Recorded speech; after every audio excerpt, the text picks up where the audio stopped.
Fondo de Cultura Económica por coordinar su visita a Lima y esta presentación, este diálogo.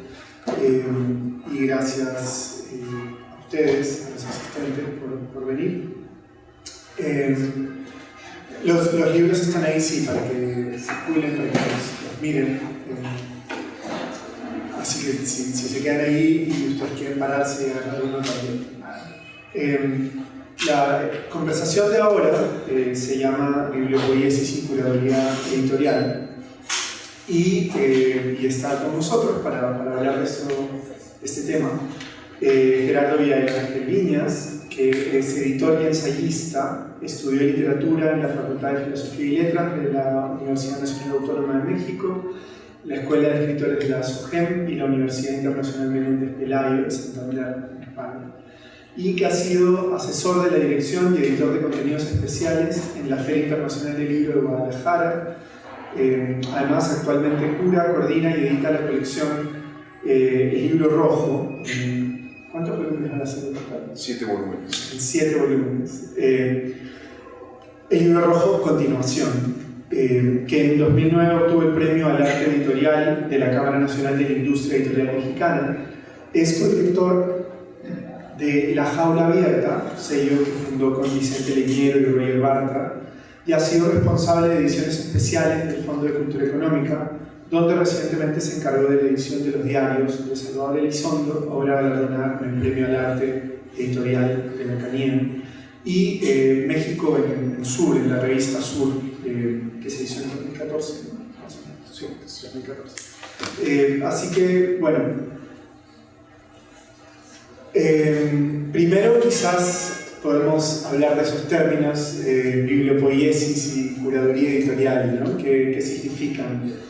Para ir entrando al trabajo, yo creo que en un medio como el peruano es importante que estamos como en un camino que recién empieza en realidad, o que ha empezado varias veces de edición, de profesionalización de la edición. Creo que el tipo de trabajo que tú haces es súper importante, y entonces quizá primero situar estos términos de curaduría editorial como punto de partida para luego empezar a hablar del trabajo específico que has hecho, y creo que sería interesante. Bueno, buenas noches. Yo agradezco muchísimo la invitación del Fondo de Cultura Económica de Perú y de la Casa de la Literatura Peruana. Me alegra mucho estar aquí con ustedes. Me ha sido muy grato hacer esta visita a la casa, una visita bastante rápida, conocer los proyectos y desde luego compartir ciertas perspectivas que bueno, iré soltando aquí a lo largo de la conversación. Creo que hay unos puntos en común muy interesantes y que de algún modo me da cierto sentido que me hayan invitado a estar aquí con ustedes, ¿no? Digamos que la parte del título, del nombre de curaduría editorial asimismo es algo muy novedoso en el escenario editorial mexicano. Es algo que siempre ha estado muy enfocado al tema de las artes visuales, sobre todo, a pesar de que en los países anglosajones es un término que lleva 4 décadas funcionando perfectamente, ¿no? Yo empecé a utilizar el título de curaduría editorial o de curador editorial a partir, desde luego, de ciertas formulaciones que yo buscaba imprimir a cada uno de mis libros. De pronto me di cuenta que había ciertos órdenes que podían tener a sí mismo un nuevo orden, una forma de ordenamiento de información bajo un concepto muy propio, un concepto de autor muy particular, y que esto implicaba desde luego un trabajo de coordinación, un trabajo de composición, tal cual lo puede hacer, digamos, un director de orquesta, en donde hay ciertos elementos que reúne para crear un concierto en sí mismo, un discurso, para hablar de el planteamiento del libro, y esto me llevó de algún modo a ordenar, a coordinar, a convocar ciertas ideas que ya estaban allí para crear una nueva idea en un campo semántico muy mío, muy particular, que finalmente iba a aterrizarse en un soporte como el soporte del libro.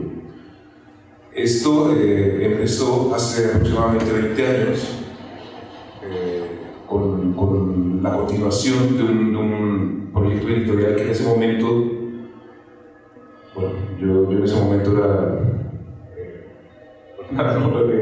bastante ingenuo en cuanto a lo que estaba haciendo, porque nunca vi las dimensiones y el esfuerzo y, digamos, los tiempos que iba a implicar un proyecto como el proyecto de Libro Rojo, que es un proyecto que llevo trabajando aproximadamente 20 años y que empecé a formular por un cambio de transición democrática que en ese momento se estaba llevando en México, que era, digamos, la caída de un partido que llevaba gobernando 70 años en México, en donde, digamos, la sociedad civil se organizó y llevó al poder un ejercicio de transformación política, digamos, llevó al poder otro partido, al Partido Acción Nacional. Y en ese escenario que ya se veía venir, del cual ya todos estaban hablando, etc., yo lo que busqué fue hacer una forma de ordenamiento historiográfico a partir de una narrativa, o la narrativa literaria latinoamericanista, por excelencia, que es la narrativa de la crónica, hacer una forma de catálogo, hacer una forma de compendio de cuánta sangre había tenido que correr en la historia de México para llegar a ese momento de transición democrática, ¿no? Yo tengo estudios de filosofía y tengo estudios de letras, y justo en ese momento yo estaba cursando una forma de seminario con José Emilio Pacheco, uno de los grandes cronistas y poetas mexicanos del último fin de siglo, de la mitad del 50 para acá, y él de algún modo me adentró muchísimo más en un libro que yo conocía desde niño, que tenía mi abuelo en su biblioteca, que era el Libro Rojo, escrito en 1871 por dos voces decimonónicas muy importantes, tanto en la historia de México como en la historia de las artes o de las letras mexicanas, que son Vicente Rivadeneira y Manuel Paine, ¿no? Ellos lo que hacen, como seres políticos que fueron, además de todo, fueron ellos, por ejemplo, Paine participó en la Hacienda Pública, Riva Palacio fue jefe de las Fuerzas Armadas, etc. Miembro muy relevante de la reforma de Benito Juárez, en fin. Ellos lo que hicieron fue una revisión de 3 siglos, desde la muerte de Moctezuma hasta el fusilamiento de Maximiliano en 1870, para en 33 capítulos, digamos, contar a partir de la crónica una historia abreviada de México, ¿no? Yo ese libro abordé su estudio con José Emilio Pacheco, uno de estos seminarios que era del Colegio Nacional, y yo tuve el planteamiento, la idea de darle una continuación, y sobre todo en el contexto mexicano de transición democrática que estábamos viviendo, ¿no? Lo que hice fue querer retomar desde el episodio en que dejaron su revisión los autores del 19 ese libro, hasta hacer, digamos, un compendio de los grandes magnicidios, valga la redundancia, tanto históricos como civiles, hasta llegar a nuestros días, ¿no? Eso me implicó a mí hacer una investigación hemerográfica de bastante tiempo, y eso llevó desde luego a que yo empezara a conocer las dimensiones del libro, que era un libro que empezó a crecer en cuanto a capítulos. Yo empecé a hacer un libro de 30 capítulos, ahora el libro va en aproximadamente los 170 capítulos, y hecha esa revisión, digamos, yo lo que busqué para dar una continuidad al orden de mi proyecto es empezar a hablar con mis maestros, con el propio José Emilio Pacheco, con el propio Vicente Leñero, con el propio Roger Bartra, en fin, con muchos autores con los que yo tenía cercanía, que habían sido mis maestros, les empecé a proponer que empezaran a escribir los capítulos para que yo en ese momento tuviese un corpus mucho más sólido que ofrecer a una editorial, ¿no? Esa fue una primera estrategia del propio libro, hasta que trabajé muchos años en él y se me ofreció, digamos, la oportunidad, en principio, de manejarlo con otra editorial que no les voy a decir porque tuve que retirarlo de ella. ¿Por qué? Porque el proyecto creció demasiado, el proyecto de las otras clases de esa editorial, y digamos que sí, estaba forzado a encaminarse a una editorial mucho más grande, mucho más ambiciosa, con los alcances que permite, digamos, una colección como la que en ese momento ya se estaba conformando, ¿no? Y esa editorial fue el Fondo de Cultura Económica. Yo siempre tuve la idea de que este ejercicio historiográfico, que casa muy bien con lo literario a partir de la crónica, hiciese esta revisión, pero sobre todo desde la concepción de qué modo el poder había intervenido en el cuerpo de los seres mexicanos, del ciudadano mexicano, cómo sabía, digamos, cada uno de esos cuerpos, cada uno de esos muertos, digamos, había sido intervenido para los mejores efectos y los posicionamientos del poder, sean civiles, sean históricos, ¿no? Y esto fue lo que dio, digamos, otra vuelta de tuerca muy conceptual al libro, que me permitió en algún momento romper con lo que se pensaba iba a poder funcionar como una iconografía para el propio discurso del libro. Yo no buscaba que esa iconografía volviese, digamos, a los recursos tan socorridos que habían manejado a lo largo de décadas los libros dedicados a la historia y a la revisión, digamos, del contexto mexicano, sobre todo a épocas tan específicas como la Revolución, por ejemplo, ¿no? O como pudo ser la cristiana, etc.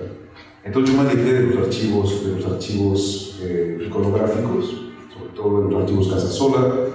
Son archivos que todos conocemos, digamos, que son los que han marcado, digamos, una forma del imaginario colectivo de lo que fue la fundación de México en el siglo XX, digamos, a partir de la Revolución Mexicana. Y entonces se me permitió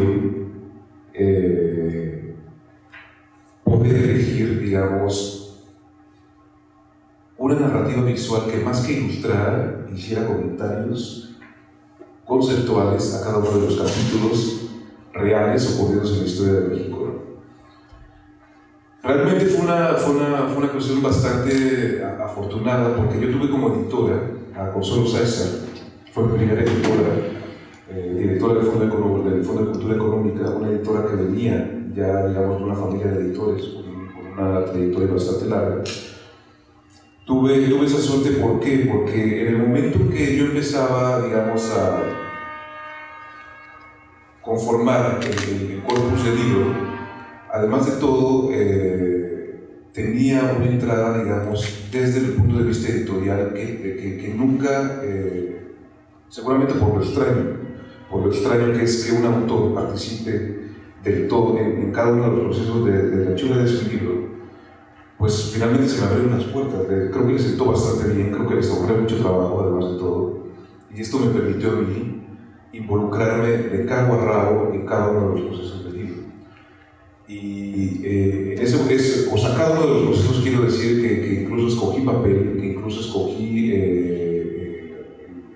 digamos, la narrativa visual, la imaginación objetual, que en cuanto a producción tenía que haber, o que tenía que contar el libro, también se me permitió eso. Pero eso, digamos,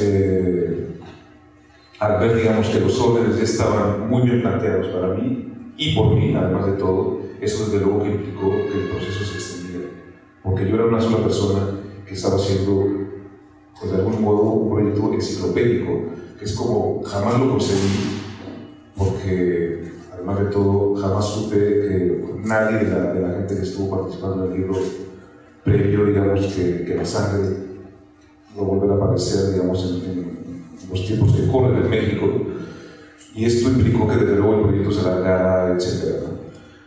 Pero bueno, ya teniendo ese orden de autores amigos, maestros bastante importantes, digamos, como autores autores, como creadores de narrativa, como creadores de historia, y ya teniendo el orden de la parte visual, esto implicó desde luego alargar el proyecto para invitar a un grupo de autores que no estaban contemplados desde un principio y que eran los artistas, ¿no? A los artistas desde luego se les tuvo que dar cada capítulo. Cuando el libro estaba terminado, yo envié a los artistas cada capítulo para que hicieran un comentario visual más que ilustrar, digamos, de ese episodio de la historia de México. Y así fue como se fue conformando el libro, y así fue como un proceso, digamos, que comúnmente se le llamaba en el fondo un proceso editorial, el trabajo con el editor, digamos, se convirtió en la formulación de un campo semántico para reinterpretar y resignificar la violencia en México, y de algún modo ocuparla a partir de distintas líneas narrativas, que es la línea de la crónica, la línea de los escritores, que además tiene un abanico que se abre, digamos, desde un punto de vista sectorial, porque hay periodistas, hay narradores, hay filósofos, hay historiadores, desde luego, que escriben cada una de estas historias, y además está la parte que de algún modo dialoga y pone en tensión lo que puede ser una nueva forma de pensar la violencia, que es la parte de los artistas visuales, ¿no? Esto, desde luego, implicó, digamos, que en el seguimiento de mi propia idea se sacrificaron muchas cosas, y en principio lo que se sacrificó fue lo que yo iba a narrar en el libro. ¿Por qué? Porque yo lo que buscaba era el mejor resultado, el resultado que yo ya había imaginado, digamos, a partir de los alcances que ya se preveían para cada uno de estos volúmenes. Esto implicó, además de todo, hacer una forma de discurso que tenía que ver con la búsqueda de hacer una catarsis entre artistas, entre creadores, para vivir de otra manera el momento mexicano por el que estábamos entrando, que era la transición a la democracia. ¿En qué concluyó esto? En que es un proyecto en donde colaboró muchísima gente sin pedir nada a cambio. O sea, hasta ahora mismo ha sido un proyecto muy económico en cuanto a cuestiones autorales, ¿no? O sea, por dar un ejemplo, en el cuarto volumen participan dos de los artistas más importantes del mundo, artistas visuales, como Francis Sáenz o como Hermann Nitsch, que es un artista austríaco, creador de la escuela de performance en Viena, que por querer, digamos, participar y por querer discurrir en el discurso de la violencia, sobre todo en el ejercicio del poder sobre el cuerpo, ¿no? Desde luego, siempre bajo el escenario mexicano, bueno, pues ellos están ahí sin cobrar un peso, ¿no? Formulando, digamos,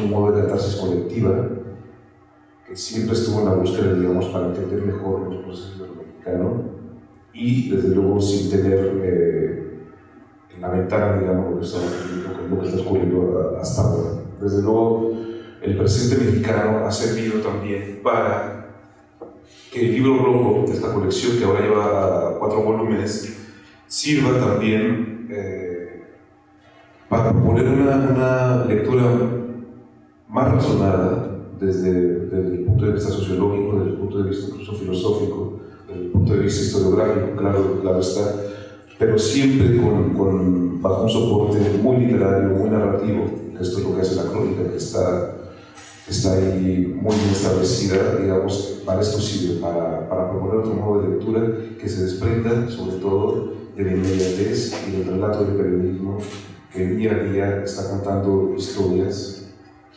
que per se son aún inacabadas. Y esto es la búsqueda que se logró con el libro rojo. Esto implicó, desde luego, que a partir de ese libro, el criterio de curaduría editorial quedara por primera vez utilizado en el Fondo de Cultura Económica. Yo soy el primer autor que utilizó ese crédito para dar a entender, sobre todo, que todo ese campo semántico, que todo ese nuevo orden de información que ya estaba ahí, que ya era una realidad, digamos, se puede recontar de otra manera, a partir de los ojos de un editor, y desde luego además de todo, buscando que el papel del editor también se reinterpretara. Esto no es nada nuevo, esto ocurría antes, y esto es algo que se ha venido diluyendo, ¿no? Se reinterpretara también como un proceso de creación, ¿no? Como un proceso artístico y como un proceso de formulación de ideas en donde los autores son los que causan, los que tienen esa línea bajo el propio concepto y bajo los propios órdenes de un coordinador que a su vez también es editor. Digamos que de manera mucho más objetual, mucho más plástica, yo busqué, además de todo, que incidieran sobre todo en el primer volumen del libro rojo, que fue lo que marcó la pauta de todos los demás, que incidieran esas líneas de interés para mí, que tienen que ver con la filosofía, que tienen que ver con la historia, con las artes visuales, desde luego, y con la literatura. Bueno, entraste ya al libro rojo. Antes así que no sé si seguir por el lado de curaduría o alguna vez al libro rojo seguir ahí.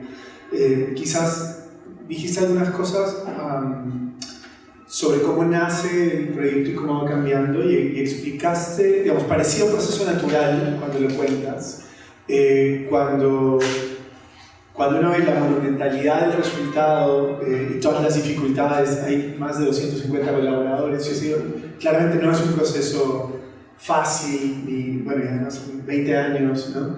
Entonces, entrando un poco a algunos detalles de ese proceso. El libro es particular, o esta serie es particular, y si uno no conoce de dónde viene el libro rojo de 1870, pareciera súper contemporáneo, ¿no? Lo es. Pero ya el libro de 1870 tenía una lógica, ¿no es cierto?, de estas crónicas de unos cuantos autores para resumir la violencia, digamos, mexicana. Y entonces, de alguna manera tú mantienes esa idea primigenia, ¿no? Incluso hay imágenes en esa primera versión, ¿no? Y me parece interesante lo que haces, digamos, esa transformación que hace de la serie, una cosa muy contemporánea, sin alejarte, ¿no?, de esa idea primigenia, más bien ahondando en ella, ¿no? Pero te quería preguntar una cosa primero sobre el contenido, y es que cuando se hace sobre el sentido general, más bien, cuando se hace esta edición del siglo XIX, se está resumiendo un pasado mexicano violento, ¿no?, que va de la muerte de Moctezuma a Maximiliano, cuando está empezando un proyecto que creo se piensa a sí mismo como, o por lo menos ellos creen que eso se va a dejar atrás, ¿no es cierto? Están cerrando, están documentando algo que ya pasó, ¿no? Y cuando tú cuentas de este inicio del proceso, a partir de hace 20 años, de alguna manera tú estás aspirando a lo mismo, ¿no? Dices, esto está cerrándose y vamos a empezar algo nuevo, ¿no? Y esta documentación de la sangre o del libro rojo, sí, de la violencia, de la sangre, de los cuerpos, es también un proceso que está pasando, que está terminando. Pero lo que ocurre para cuando se publica el primer tomo es lo contrario, ¿no es cierto? Sí. La violencia se convierte casi en el... sí, ¿no? Y como un discurso nacional incluso, ¿no? Terrible. Y entonces, ¿qué cambia en ese proceso, en investigación, en el uso, o sea, en esos que son 10 años probablemente de selección de capítulos, de invitar a gente? ¿Cómo va cambiando eso el sentido? Sí, porque es un proceso muy largo. Bueno, sí, en efecto, nadie de las personas que estuvieron involucradas en el proyecto, autores, editores, en fin, nos imaginábamos que el escenario mexicano iba a convertirse en lo que se ha convertido. Yo empecé a hacer una investigación de 150 años, 130 años, al mismo tiempo, y mi dirección, digamos, como coordinador fue pedir los textos también al mismo tiempo para todos los autores. Entonces, digamos que los 3 primeros volúmenes quedaron hechos, o sea, en un mismo momento, ¿no? Eso me llevó, digamos, a tener una forma de soporte y de amortiguador, por llamarlo de alguna manera, para los cambios de realidad que estaban efectuando en México. Es decir, el volumen, por ejemplo, lo que va a ser el volumen 5, lo que va a ser el volumen 5 y 6, yo los tuve que reformular en cuanto a índices por los nuevos episodios de violencia. Y sobre todo, ¿por qué? Porque yo lo que ahora busco, bueno, desde luego es un trabajo de autor, y esto es lo que permite un trabajo de autor, que se prolonga con el tiempo, es decir, irlo transformando incluso conceptualmente.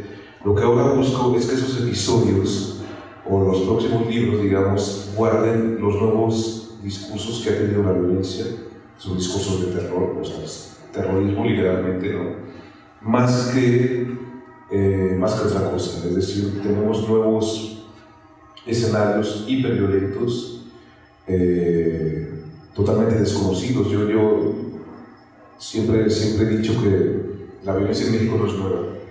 O sea, está la prueba ahí del hilo rojo, hay un recorrido de 170 años, 150 años, digamos, donde se demuestra, digamos, que el ejercicio de poder y el ejercicio de gobierno siempre ha echado mano de la sangre y del asesinato, digamos, para imponerse. Pero ahora las nuevas formas de violencia y los nuevos discursos del crimen y de las formas de actuar, de las formas de intervenir los cuerpos, digamos, son totalmente novedosas, y eso es a mí lo que me interesa mucho, que ahora quede plasmado en esos dos últimos volúmenes. Me interesa mucho sobre todo que haya una revisión, es decir, un acercamiento a cada episodio o a cada, digamos, relato que tiene que ver eso, o sea, con las nuevas formas de intervenir los cuerpos que tienen los criminales, ¿no? Desde puntos de vista, incluso desde una perspectiva de la nueva filosofía. O sea, pienso, cuando hablo de eso, pienso en Giorgio Agamben, que está haciendo un nuevo tratamiento, digamos, de lo que es la violencia y de cómo, por ejemplo, su sentido de... Giorgio Agamben habla de la nuda vida, por ejemplo, de la gente marginada, que siempre es de algún modo prescindible, que es gente que no aparece, que si está viva o si está muerta, digamos, a todo el mundo lo ve igual. Digamos, él ha ubicado esa nuda vida en el espacio de los campos.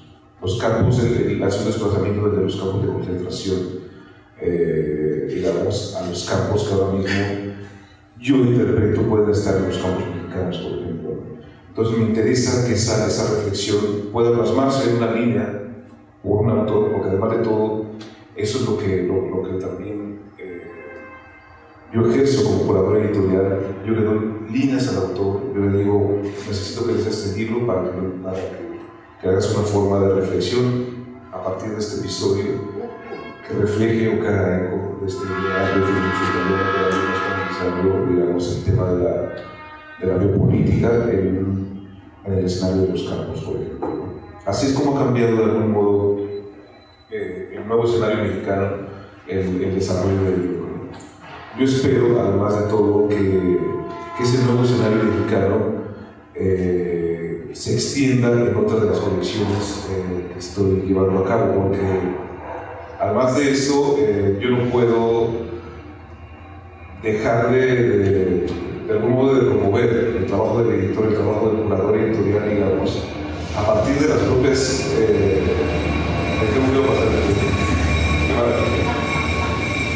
a partir de los propios intereses específicos que finalmente, como ocurre con cualquier autor, con cualquier trabajo creativo, con cualquier artista, digamos, son parte de un proceso intelectual que está llevando a cabo en ese momento, ¿no? O sea, para mí sería muy complejo desprender mis temas sobre violencia, por ejemplo, de la realidad mexicana que está ocurriendo ahora, a modo, digamos, de diversificar mi propio discurso. ¿Y eso qué me llevó? O sea, estoy diciendo todo esto porque esto me llevó a crear con Roger Bartra una nueva colección que tiene que ver con, digamos, con la puesta a disposición de argumentos de sociedades en crisis en los últimos 2400 años, ¿no? Y esto nos llevó, sobre todo, a partir de lo que consideramos, esto hablo en plural porque eso es algo que he platicado mucho con Roger Bartra, lo que consideramos que ha sido el peor crimen, digamos, en la historia de México, que es el tema de los 43 desaparecidos en Ayotzinapa, ¿no? Yo lo platicaba esta tarde cuando fui a una de las marchas, digamos, para demandar la aparición de estos jóvenes vivos que habían desaparecido de una localidad al sur del país, en Guerrero. Yo bajo en el contingente de la Facultad de Filosofía y Letras, curiosamente, la facultad encargada, digamos, pues sí, de disponer la noción de verdad de cada uno de nosotros. Y entonces yo vi que ahí yo me di cuenta que el ente político, digamos, a quien se estaba responsabilizando de todo ello, era un ente político que simplemente no era responsable de todo ello, ¿no? Que era la presidencia de la República. Ahí el tema de Ayotzinapa es un tema que ocurrió en un gobierno dentro de un municipio gobernado por la izquierda. Esto es lo que me parece más atroz de la historia. Y esto lo que implica negar esa propia realidad es caer en un sentido nulo de la noción de verdad que ahora tiene sobre todo la sociedad, bueno, sí, los jóvenes, digamos, que fueron los que participaron mucho más en las protestas por la aparición de los estudiantes, los 43 estudiantes secuestrados en Guerrero. Y eso me llevó a plantear, digamos, de algún modo, más que esperar ese capítulo de Ayotzinapa, que desde luego aparecerá y cerrará la colección de libros rojo, que si lo tengo planeado, que será parte del volumen 6 o 7. Eso me llevó a plantear, digamos, nuevas formas, contemporizar, como tú decías hace rato, discursos elaborados hace 2000 años, digamos, que tenían que ver con eso mismo, con una crisis de dignidad, con una crisis de verdad, con una crisis de ciudadanía, con una crisis del ser político, que fueron planteados por mentes hiperbrillantes, digamos, para imaginarnos de un modo distinto y sobre todo para asumir una verdad que estaba allí y que no éramos capaces de construir, ¿no? A partir de eso hicimos una serie que se llama la serie Utopías y que bueno, que lo que buscamos desde luego fue eso, hacer una mezcla del pensamiento filosófico y político de Occidente contado en el mejor de los géneros, digamos, para su mejor asimilación, que es el género literario. Y esto nos ha llevado a hacer una colección que hasta ahora lleva 5 volúmenes. Es una colección que planeamos prologada por un académico y cerrada con un epílogo de un escritor, y además de todo con un tránsito, con un puente también hecho por artistas visuales contemporáneos que hacen una forma también este es el cuarto libro de las utopías. Es una utopía, Cristianópolis es una utopía alemana, renacentista. Es un libro muy raro, y que desde luego cierra una serie de cuatro utopías renacentistas, en donde abrimos con Moro, viene Campanella también con La ciudad del sol, una utopía italiana, y luego viene Francis Bacon, la utopía inglesa de Nueva Atlántida. Quisimos hablar con este libro de una utopía alemana, digamos, para dar paso a una serie de utopías muy extrañas, muy raras, muy poco editadas, que hablan de lo mismo, nuevos espacios de construcción para imaginarnos de modo distinto, para crear ciudadanía, para formular nuevos modos de ser político, y siempre contemplando desde luego en cada uno de estos proyectos hay una imaginación objetual en la que hemos insistido. O sea, cada elemento del objeto libro está muy pensado. Y en este caso, digamos, es una colección color morada, porque el color morado era el color de la verdad en el Renacimiento, ¿no? Era una constitución heredada desde las nociones medievales, que dieron también, por ejemplo, una forma de tránsito al color dorado, que es el color del conocimiento, ¿no? Desde luego todo esto tiene unos márgenes religiosos, de los cuales no nos podemos desprender, desde luego, porque el conocimiento en ese momento estaba en ese terreno. Este libro hay digamos, también hay un tránsito asumiendo las propuestas, digamos, de cada uno de estos relatos, que son que se desarrollan en escenarios aislados, en donde se está fundando un nuevo mundo, donde se está creando desde una pequeña isla.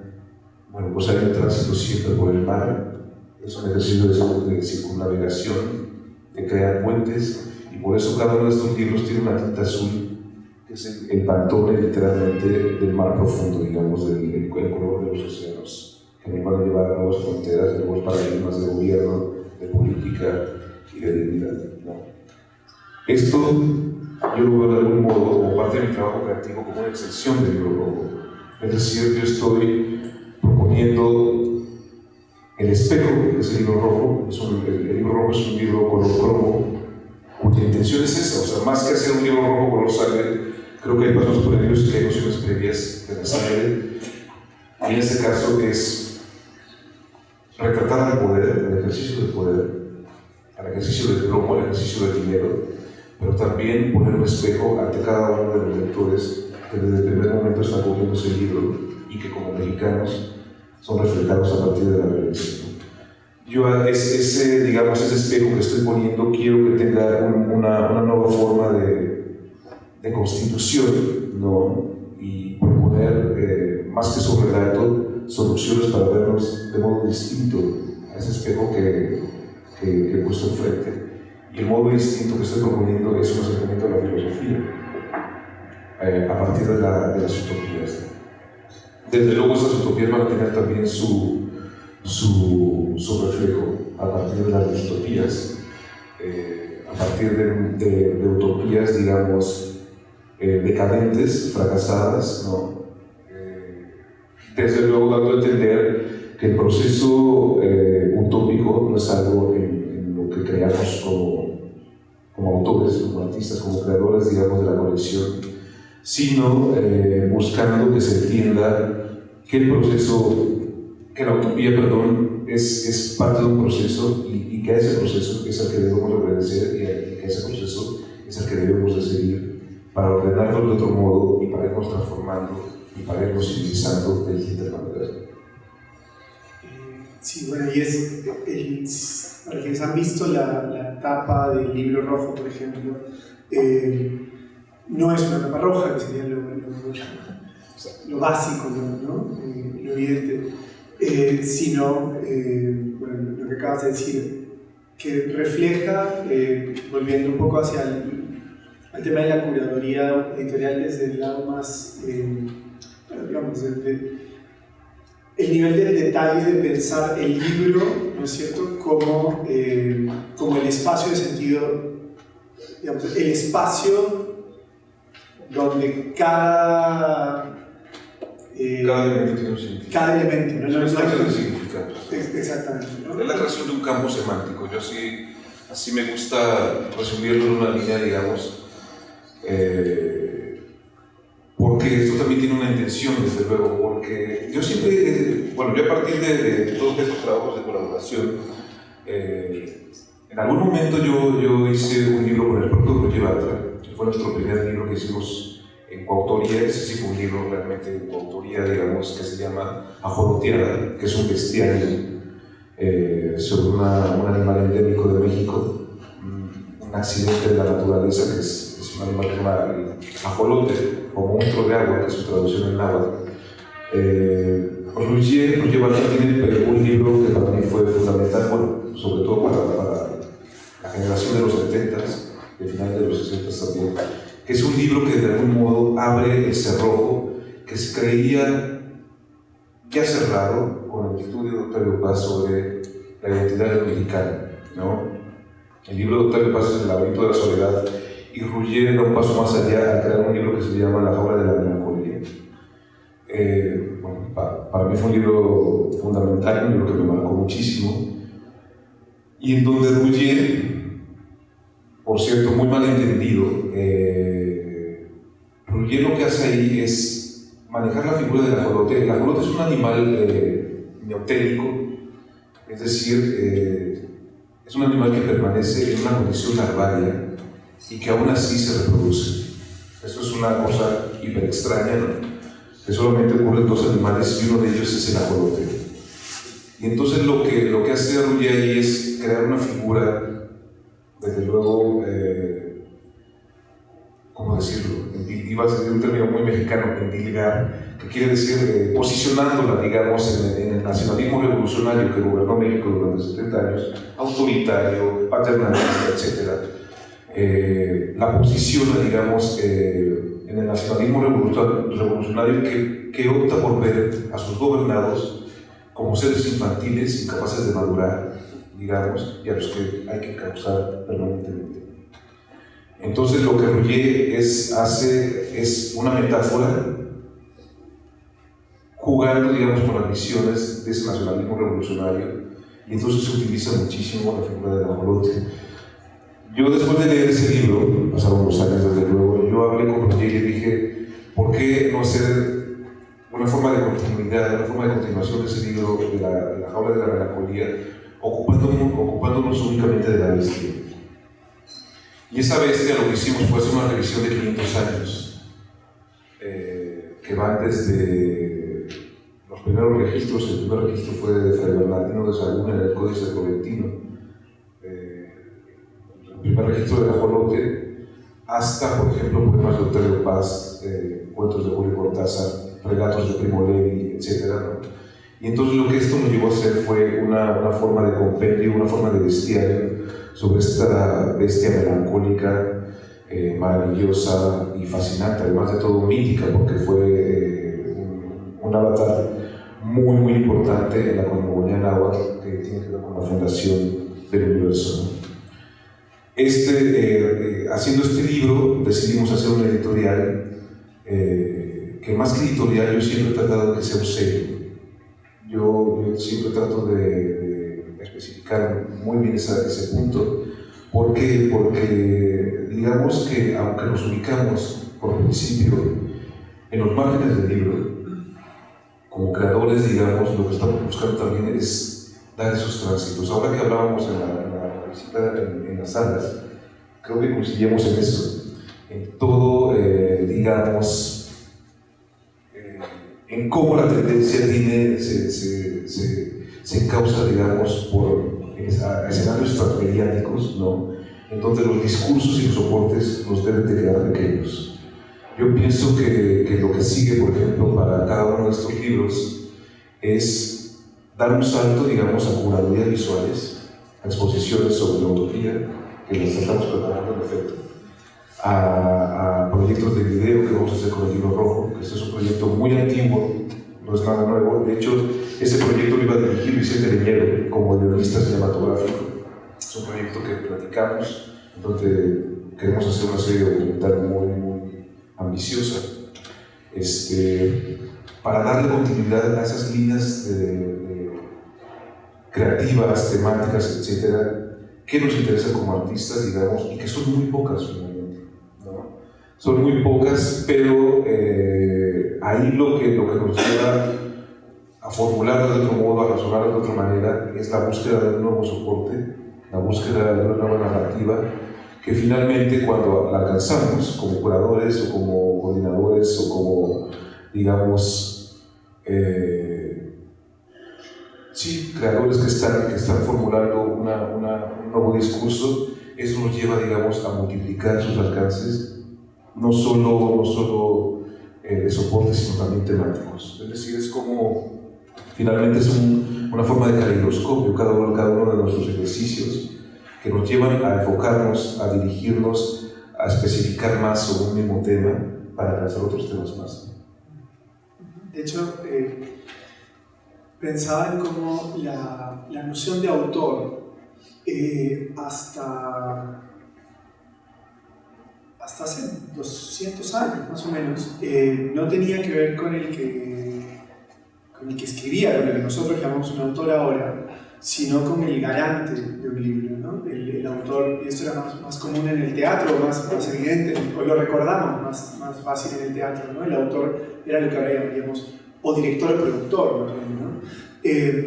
Y cómo cuando se va estableciendo esta idea del individuo, autor, como creador, esa función pasa al editor, ¿no? Y que a lo largo del siglo XX, digamos, el editor afianzó su figura, ¿no?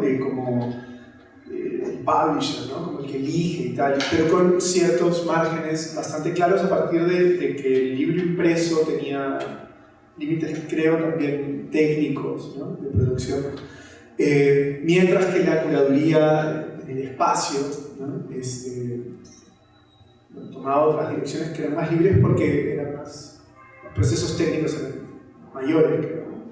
Y entonces ahora que tenemos más acceso a montones de tipos de papel, a poner imágenes, a cambiar los formatos, imagino que también empieza, tú hablabas de que hace 40 años en la tradición inglesa ya existe la figura de la curaduría editorial, pero en el mundo hispano no tanto, ¿no?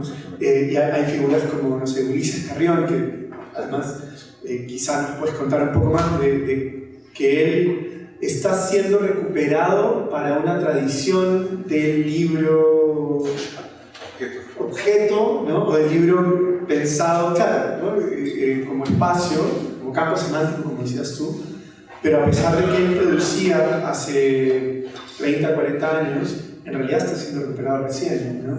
Entonces, un poco la pregunta era si tú crees que este camino, que tú estás contándonos tu experiencia, pero es una ruta que ves que va a crecer, por la que hacia donde está yendo la edición de libros, hacia donde debería ir, o no, o es...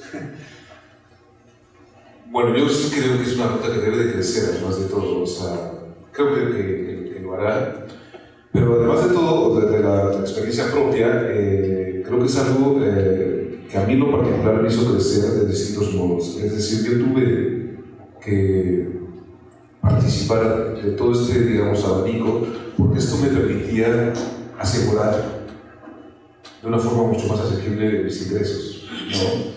Es decir, yo cuando estaba formulando un libro de autor, por ejemplo, que es el libro rojo, yo en ese momento ya pude multiplicar, digamos, mi escenario profesional, digamos, mi escenario económico, a partir de que esa curaduría del libro rojo me abrió una ventana para editar libros de otras personas, de otros autores, los que, bueno, yo apenas conocía, quizá muchos de ellos, o autores, digamos, con los que ya había tenido un acercamiento a partir de la lectura, ¿no? Pero además de todo, eso también me permitió, y esto es algo que también le debo de agradecer mucho a Consuelo, eso me permitió no pensar pobremente. Quiero decir en lo económico, es decir, si un proyecto elevaba su coste, no sé, 200%, digamos, porque yo quería ser tal artista o tal número de artistas o tal número de autores, esto, como yo estaba tan involucrado, digamos, en el proceso del desarrollo del libro dentro del Fondo de Cultura Económica, esto me llevó a mí a crear estrategias de comercialización o de procuración de recursos que no tiene ningún autor, ¿no?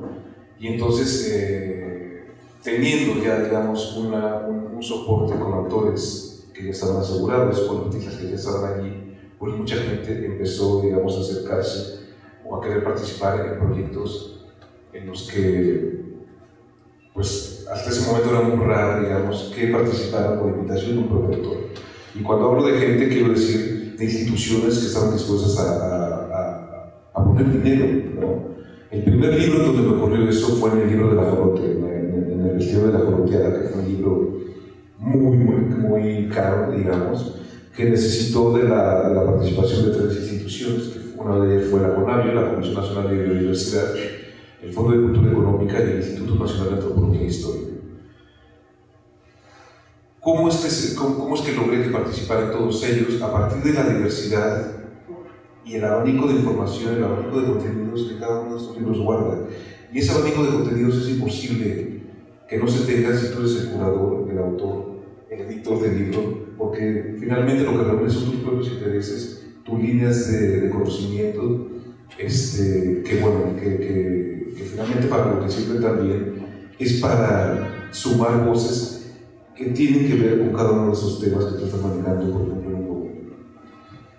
Entonces creo que es necesario, y más que si es una tendencia o no, es necesario que también el trabajo del editor se transforme en un trabajo curatorial, ¿no? Sobre todo, además de todo, además para que se vea, digamos, sus pautas intelectuales, su trabajo creativo y además el trabajo de colaboración y de sinergias que puede crear, pues, por ejemplo, en un libro, en un solo volumen, digamos. ¿A qué ha llevado también esto? Por ejemplo, yo no sé si sea el primero, pero soy de los pocos editores que también ya reciben regalías por la edición de los libros, ¿no? Creo que esto a lo que lleva también es el trabajo del curador, digamos, a lo que lleva es a reformular la plataforma editorial en la que hemos estado trabajando en los últimos años, que me parece una plataforma totalmente obsoleta, totalmente arbitraria, ilógica en muchas de sus partes, ¿no? En donde, esto lo digo por propia experiencia también, en donde muchas veces, por ejemplo, ¿no?, quien más puede ganar es el diseñador gráfico en el proceso de un libro, ¿no? Cuando el académico lo trabajó quizá 30 años, ¿no? Es uno de los absurdos del aparato editorial que tienen que modificarse, ¿no? Y creo que estas pautas también las puede llevar a cabo, digamos, un curador editorial. Un curador editorial también se encarga de eso, esto me ha tocado hacerlo también en mis libros, es traer en la cabeza desde un principio lo que tiene que ser su libro. ¿Esto por qué lo digo? Porque además de todo, va con la mitad del camino recorrido con quien va a trabajar en diseño gráfico. Y por lo mismo el diseñador no puede cobrar lo mismo, porque es tu idea del diseño gráfico también. Esto que ha implicado ciertas tensiones, que yo espero que ya a partir de ahora estén totalmente resueltas en cada uno de mis libros, de mis proyectos, pero esto implicó, pues sí, enfrentar tensiones con diseñadores, digamos, que a lo que me llevaron fue también en algún momento a poner mi crédito como diseñador gráfico en mis libros, ¿no? Muchas veces pongo mi nombre, o en algunos casos pongo el nombre de La Jaula Abierta, que es mi sello, que es como mi segundo nombre, ¿no? Que es el sello que manejo con Bulle, que dirigimos, etc.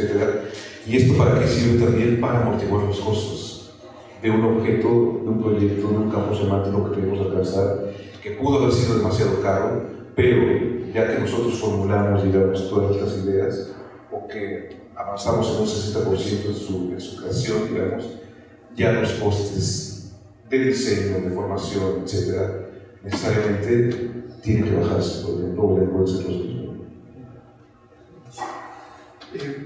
Y antes de abrir al público la conversación, yo quería mencionar un par de cosas. Fuimos ya hacia el final, pero antes había dos cosas. Una es un proyecto muy bonito, que es la revista Machete, ¿no?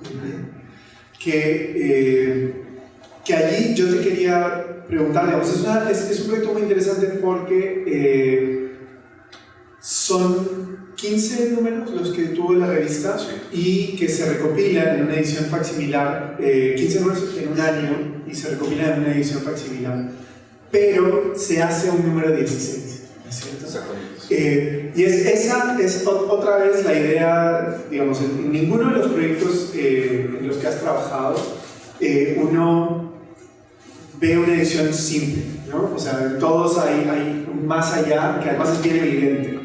Y en el caso de Machete, está aquí, es también una revista lindísima. Estuve revisando algunas cosas, porque además la revista misma era del Partido Comunista, ¿no es cierto? Pertenecía, y entonces los textos, según cuenta Roger Bartra, eran, o sea, la idea de la revista, ¿cuándo sale? ¿En el 81? Sí, exactamente. 81, es a textos bastante densos, acompañarlos con imágenes que los hagan menos ceremoniosos, ¿no? Que rompan un poco con eso, y el resultado es una revista que es realmente fantástica, rojo novela, por ejemplo, es maravillosa, en fin. Pero yo quería que nos cuentes, además de eso, esta idea del número 16, ¿no? Porque el número 16 ya no es parte de esta edición facsimilar, sino que es una cosa que construyen ustedes, ¿no?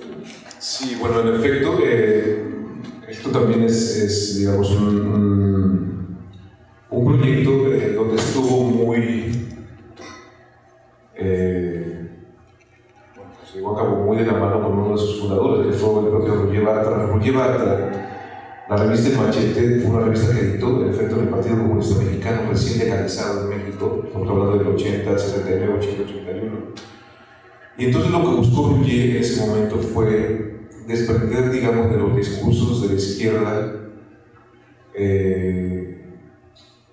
todo eso que tenía que ver con campesinado, con el obrerismo, etc., y ubicarlos en realidades mucho más presentes, mucho más cotidianas, como por ejemplo feminismo, como por ejemplo aborto, como por ejemplo legalización de drogas, etc., legalización de parejas del mismo sexo, etc., para que esto se convirtiera en una temática que tuviese que manejar un aparato tan reaccionario como en ese momento logra la izquierda, y más específicamente el Partido Comunista Mexicano, ¿no?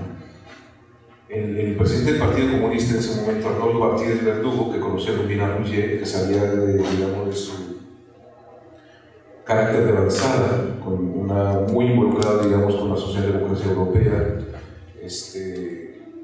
bajo sus criterios, etc. Bueno, pues confió en Roger, y más que en hacer un órgano, digamos, oficial del Partido Comunista, lo que le propuso Roger es hacer una revista desde fuera, ¿no? Él siendo desde luego partidario del partido, para el término, pero con una libertad total para el desarrollo de sus contenidos. Desde luego esto a costa de los enojos y de las grandes críticas que la llevaron a su desaparición de los grupos reaccionarios del Partido Comunista Mexicano. Entonces, por ejemplo, ahí lo que hizo Roger también fue establecer una alianza bien interesante con uno de los grandes maestros del diseño gráfico mexicano, que es Rafael López Castro, y esto fue lo que animó, lo que le dio, digamos, otra forma de discurso a la revista, haciéndolo mucho más contemporáneo y además de todo, como tú decías, más divertido, más, de algún modo, menos de carpilla, de algún modo más insolente, sin dejar de perder seriedad de sus contenidos, ¿no? Más esparpajada. Entonces, esa historia, digamos, de la revista, que duró apenas un año, salieron apenas unos 15 números, llevó, digamos, a tener o a secundar un proyecto que para mí también, para mi generación, fue muy importante, que fue la dirección de Roger Bartra de la Jornada Semanal, un suplemento dominical que se publicaba en el periódico de izquierda en ese momento en México, y que de algún modo nos transformó el carácter político a cada uno de sus lectores.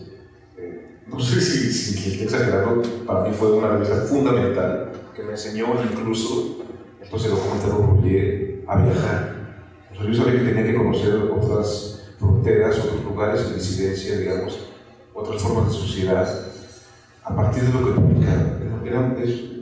Bueno, además de todo eso, lo que también se debe decir, como editor, Roger ha sido uno de los grandes nombres, digamos, en las últimas décadas, y además de todo, sobre todo por cómo ha marcado pautas temáticas, digamos, desde el punto de vista político, desde el punto de vista cultural, desde luego, ¿no? Entonces, bueno, lo que ocurrió allí esa fue una idea que teníamos desde hace varios años.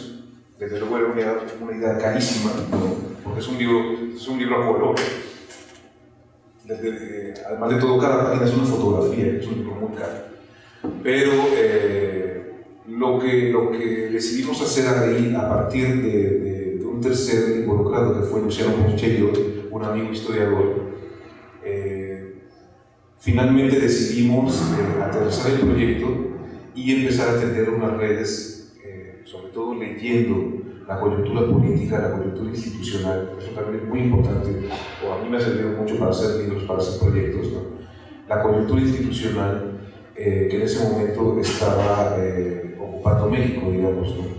Y entonces lo que hicimos fue buscar cada una de las líneas más importantes de la revista, para buscar a esas instituciones que se dedican, digamos, a cimentar esas líneas o esas columnas, digamos, en el contexto político-cultural mexicano. Entonces, pues, vimos que tenía esto mucho de antropología, mucho de política, mucho de arte, etc. Y fue a las instituciones que nos acercamos, desde luego siempre acogidos por el Fondo de Cultura Económica, para bueno, reunir, digamos, los recursos que implicaba desarrollar un proyecto de 1000 páginas a color, como fue Machete. El resultado fue muy bien recibido, y esto, ya por invitación propia de las instituciones, nos llevó a hacer un número especial a partir del centenario de la Revolución Rusa para darle una continuidad al proyecto del Machete y darle de algún modo una forma de contemporización, ¿no? en el ambiente político mexicano del último año. Tan fue así, tan lo logramos, creo yo, que hubo una crítica al candidato ganador ahora en México, y entonces el número 17, que ya tenemos previsto, se nos cayó, no existirá, se quedará en nuestras cabezas, digamos, porque, claro, el presupuesto desapareció, ¿no? De instituciones afines al candidato ganador, de Manuel López Obrador. Pero bueno, así fue como hicimos este libro, y además de todo, coyunturalmente, en lo político, era un libro muy oportuno, porque ahí se expresa la revista de avanzada que era el Machete, es decir, esos temas que propuso Bartra son temas que ahora mismo se están discutiendo en México por esa izquierda que se quedó anquilosada, que se quedó en sus escenarios de 1970, leninistas, etcétera, ¿no? Y que, bueno, de pronto se dieron cuenta que había que discutir esos temas, que son temas que se están discutiendo ahora mismo en México, y que, bueno, ya teníamos un punto documental como es el soporte del Machete, ¿no? Me gustaría también mencionar esto, cómo esa coyuntura, digamos, o ese gozne entre autores e instituciones, digamos, ha quedado muchísimo más cerrado por el tema de colaboración que nosotros hemos tenido con el Fondo de Cultura Económica. Finalmente, nosotros somos autores del Fondo de Cultura Económica, y en el momento de hacer la jaula abierta, la formulamos más que como una extensión, como una forma de proyecto de autores dentro del Fondo de Cultura Económica que iba a cubrir ciertas lagunas y que iba, digamos, de algún modo a ayudar a diversificar el abanico conceptual y el abanico de autores del propio Fondo de Cultura Económica. El Fondo de Cultura Económica es una editorial que tiene 80 años, muy rigurosa en sus criterios, con un catálogo de obras y con un catálogo temático y con un catálogo de nombres muy cerrado, desde luego respetando la traducción del propio fondo, pero esto también, digamos, ha servido para cubrir ciertas lagunas del ejercicio de colaboración de la jaula abierta, digamos, ahora como sello, y el Fondo de Cultura Económica, para diversificar también esos discursos y esos nombres que de algún modo van a ser parte del catálogo del Fondo de Cultura Económica. Es decir, jamás el fondo, que fue una editorial fundada para hacer un soporte, digamos, económico, de teoría económica en México, jamás se planteó tener alcances literarios como los que ahora mismo se está planteando el propio fondo, ¿no? Y creo que una serie como la serie Utopías ha colaborado mucho en eso. Los nombres de autores que tienen, digamos, que ser parte del catálogo para conformar un concepto de serie, un concepto editorial, van a abrir el campo, digamos, de firmas del propio Fondo de Cultura Económica, y esto va a permitir que, por ejemplo, en el catálogo exista gente como Kafka, ¿no? Por ejemplo, o gente como Berlioz, ¿no?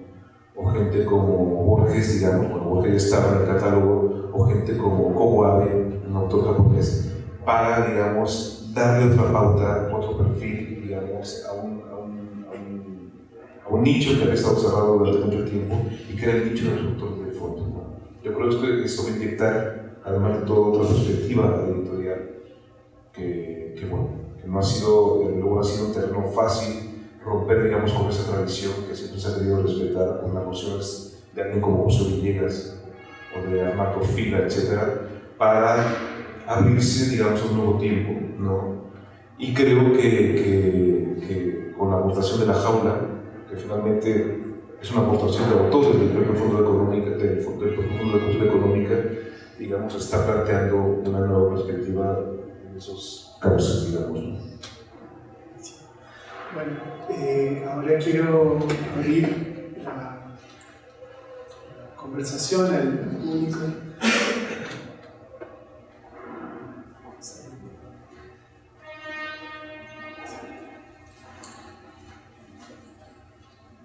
Hola, ¿qué tal? Yo tenía una duda sobre la figura del curador editorial. Quería saber un poco mejor cuáles son las competencias que se supone que debe tener un curador editorial, o si se puede de cierta forma resumir un poco la labor que realiza, ¿no? Más o menos he entendido, yo un poquito tarde, pero si se puede sintetizar un poquito más, lo agradecería. ¿Vamos respondiendo una por una o esperamos una serie de tres o como quieran? Sí. Quizás responder esta. Sí. Bueno, yo lo sintetizaría en una sola línea. O sea, creo que el curador editorial debe de creerse que está creando algo, que es un artista, que está formulando un objeto muy de él, muy particular, a partir de sus propios criterios, y esto permite tomar, digamos, las riendas del proyecto desde la propia idea hasta su puesta en página, hasta su llevada a imprenta y hasta incluso su participación en cuanto a la promoción del propio libro que está haciendo, ¿no? Doy un ejemplo. En el tema de las utopías, ya platiqué más o menos la historia, yo también estoy proponiendo las nuevas formas, digamos, de manejar una serie así, de promoverla. Y estas nuevas formas, ¿a qué nos llevan? Digamos, volvemos a un punto que ya hemos hablado, a una forma de diversificar el concepto y el discurso de lo que estamos tratando de disponer en los nuevos lectores, ¿no? Es decir, estoy hablando de cómo acrecentar nuestro propio concepto de utopía o de formulación de una serie como una serie de utopías, ¿no?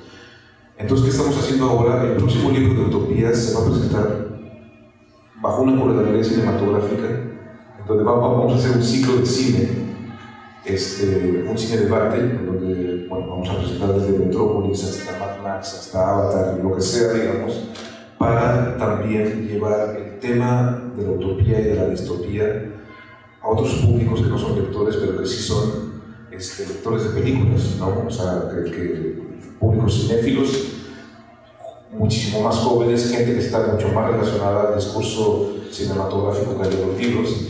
Y por otro lado, por ejemplo, también lo que queremos hacer es promover un siguiente volumen de utopía a partir del graffiti. Queremos hacer una forma de convocatoria nacional, ¿no?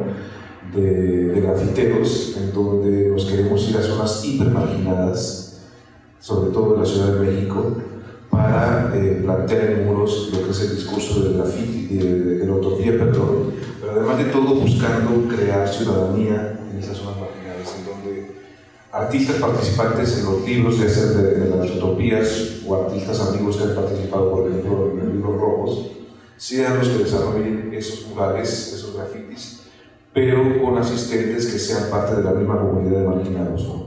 Eso es algo que también estamos llevando a cabo, y que esto es un papel que yo también he asumido para realmente delinear de cabo a rabo lo que tiene que ser la noción de utopía que nosotros estamos queriendo plantear, ¿no? Que finalmente va así, que es imaginarnos de modo distinto, creando ciudadanía, empatizando con el otro, participando con el otro en un proyecto en común, y sobre todo, desde luego que esto va a ser una de las pautas que vamos a dar, por ejemplo, a los grafiteros, a los artistas que hagan estos muros, es enfocándonos, digamos, su interpretación utópica o distópica debe enfocarse a los criterios de verdad, a los criterios de justicia, a los criterios de dignidad, a los criterios de política o de ente político, digamos, que concentra, digamos, el discurso de lo utópico o de lo distópico.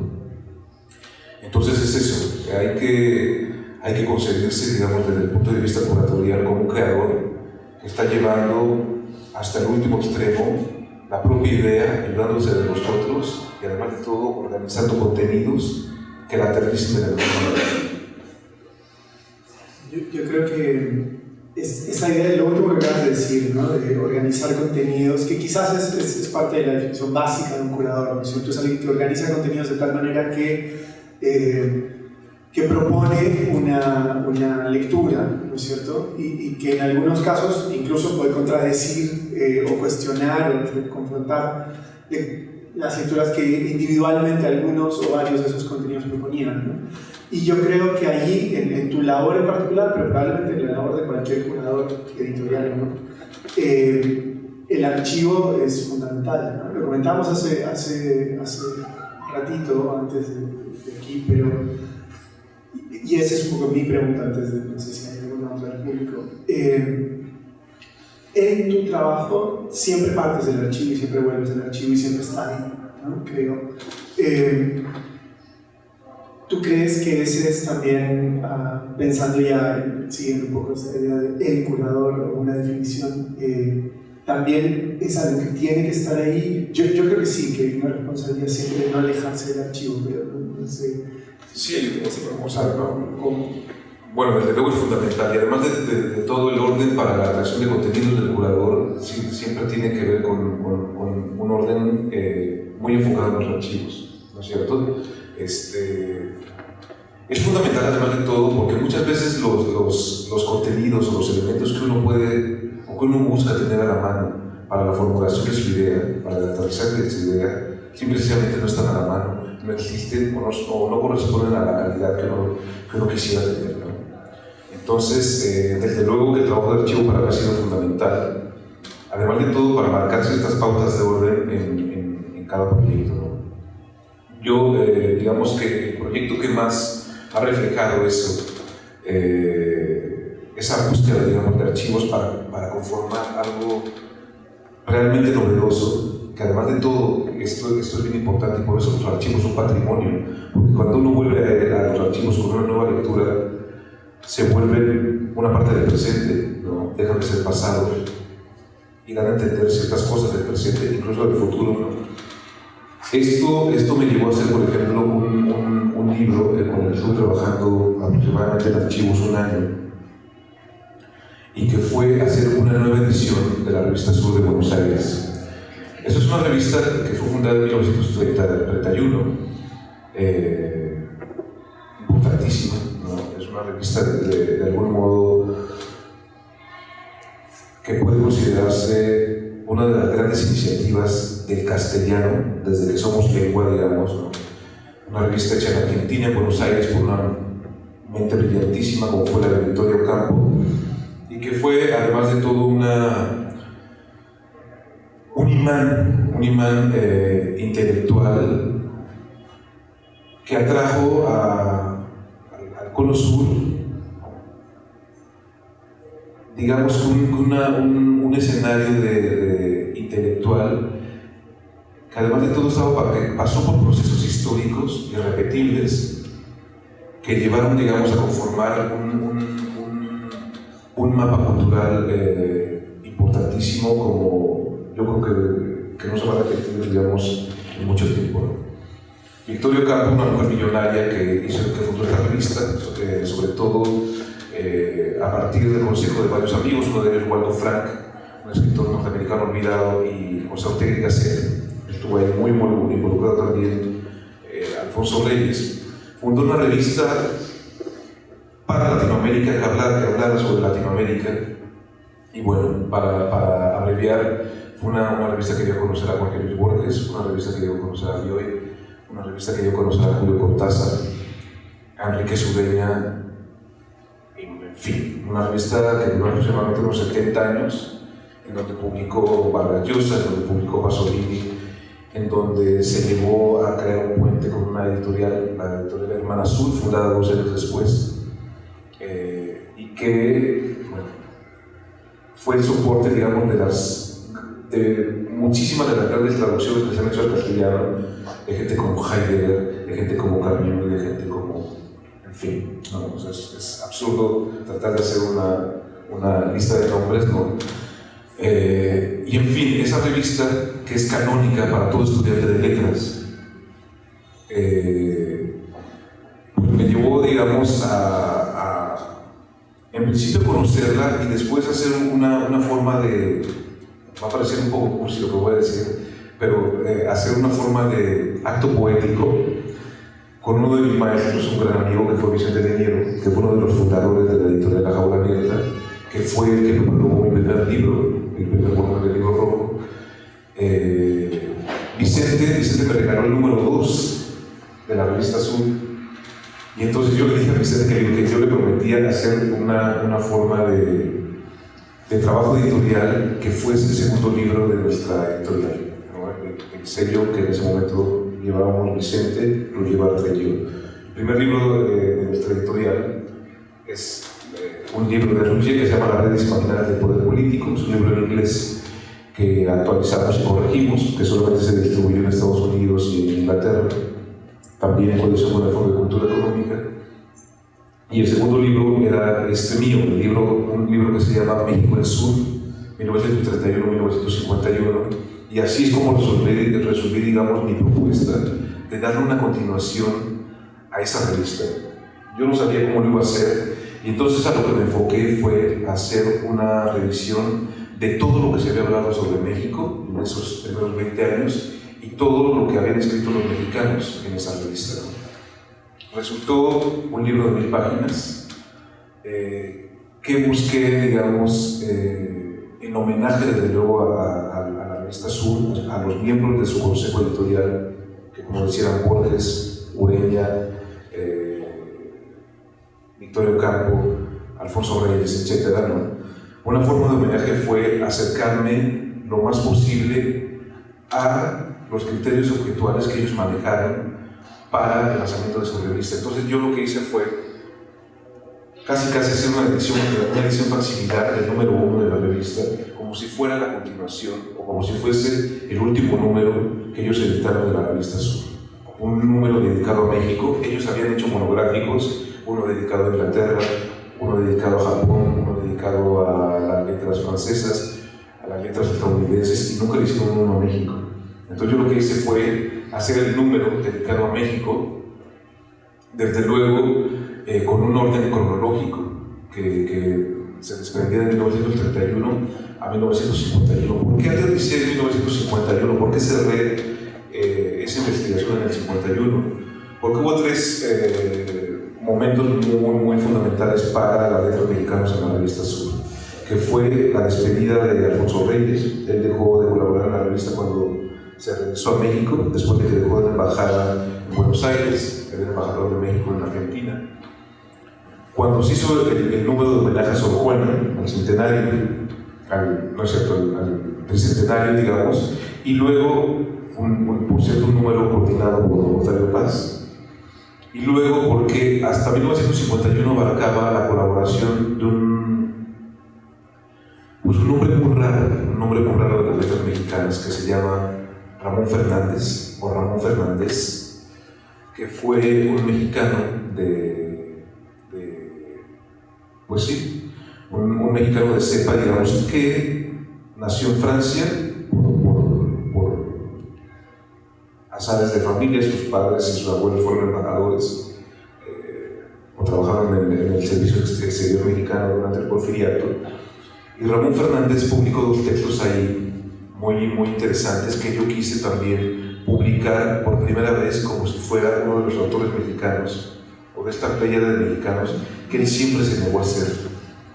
Ramón Fernández fue invitado en diferentes momentos por Villaurrutia y por Alfonso Reyes para publicar en revistas mexicanas. Él nunca lo hizo, él escribió en francés, y sobre todo se le invitó por la influencia, además de que era una persona muy brillante, por la influencia que él en ese momento marcaba en el mapa intelectual y literario francés. O sea, fue corrector, o sea, para resumirlo en una línea, fue corrector, por ejemplo, de En busca del tiempo perdido, de Proust. Era muy amigo de Proust y le decía: oye, ¿sabes qué? Esta frase es una tontería, ¿no? Y ahí el grado de influencia de Ramón Fernández. Pero además de todo, lo fascinante de Fernández era su propia personalidad. Era una persona totalmente, no sé, radical. Era una persona que pasó del comunismo, digamos, de ser un militante comunista a ser un colaboracionista. Pues sí, francés, apoyando a los nazis que ocuparon París. Y lo que iba a ocurrir con él, desde luego, lo que seguía en su proceso de vida, él se vuelve un alcohólico, él rompió, digamos, con toda su historia intelectual. Lo que siguió, o lo que seguía para él era el fusilamiento, ¿no? Desde luego, él murió antes, pero dejando un trabajo literario muy interesante, muy poco conocido en México, desconocido, pero sí publicado en la revista Sur. Y a mí lo que me interesaba, desde luego, es que el texto de Ramón Fernández quedara en la revista como el texto de un autor mexicano, por primera vez antologado en un mapa, digamos, de literatura mexicana. En ese momento estaba marcando una nueva influencia, porque se estaba acercando, digamos, a los cánones cosmopolitas que en ese momento estaba marcando la gente como Victorio Campo o como Borges, digamos, o como Calvá. Calvá fue uno de los exiliados que llegó de Francia, que fue acogido en Argentina, y tan fue tan relevante la presencia de Sur y la recepción de un grupo de intelectuales como los de Sur, que por ejemplo eso sirvió para que Calvá regresara a París y fundara la Cruz del Sur, que es una de las grandes colecciones de Gallimard, digamos, que llevó por primera vez al francés las letras escritas en castellano, sobre todo las latinoamericanas, para que se leyeran en una de las editoriales más importantes del mundo, por ejemplo. Y eso gracias, digamos, al trabajo de Victorio Campo y a su obra de vida, que fue la revista Sur, ¿no? Entonces, bueno, perdón por el paréntesis, ese trabajo de archivo, que fue trabajar un año, yo trabajé con los archivos de José Luis Martínez y de Carlos Monsiváis para hacer esa nueva revista Sur, acercándome sobre todo a su papel, a su diseño, a su tipografía, buscando hacer una revista, desde luego, pero además de todo que homenajeara, digamos, a un canon literario de siglos, y además de todo, como si ellos mismos lo hubieran formulado, ¿no? Como si Victorio Campo hubiese creado esa revista. Desde luego, sé que es un trabajo totalmente arbitrario, ¿no? Pero así fue como se hizo, así fue como lo concebí, y por fortuna así fue como pudo conformarse cada uno de los textos que estaban incluidos, cada uno de los autores, digamos, pude contar con los derechos de ellos, ¿no? No hay nadie que haya tenido que sacar por cuestiones logísticas, digamos, y entonces ese cuerpo de lo mexicano del sur es extremo, digamos, es un trabajo además de todo muy razonado que llegó a conseguir el último número de esa revista, que además de todo marcó pautas para hacer revistas culturales en Latinoamérica, ¿no? O sea, lo que vemos ahora en Letras Libres es algo que muy seguramente pautó Sur, por ejemplo, su número de secciones, el nombre de sus secciones, lo que debe de abordar cada una de sus secciones, digamos. Esto es una herencia de ese trabajo hecho hace 90 años. Y esa es la importancia del trabajo de los archivos. Es una revista, es un libro totalmente contemporáneo, digamos, lo que yo hice, volviendo a esos archivos. Bueno, no sé si hay alguna pregunta más, me imagino que ya debemos estar cerrando, pero sí. ¿Alguna pregunta o comentario final? ¿No? Bueno, muchas gracias, ha sido un placer estar contigo, gracias otra vez al Fondo de Cultura Económica y a los asistentes por venir. Bueno, gracias a ustedes.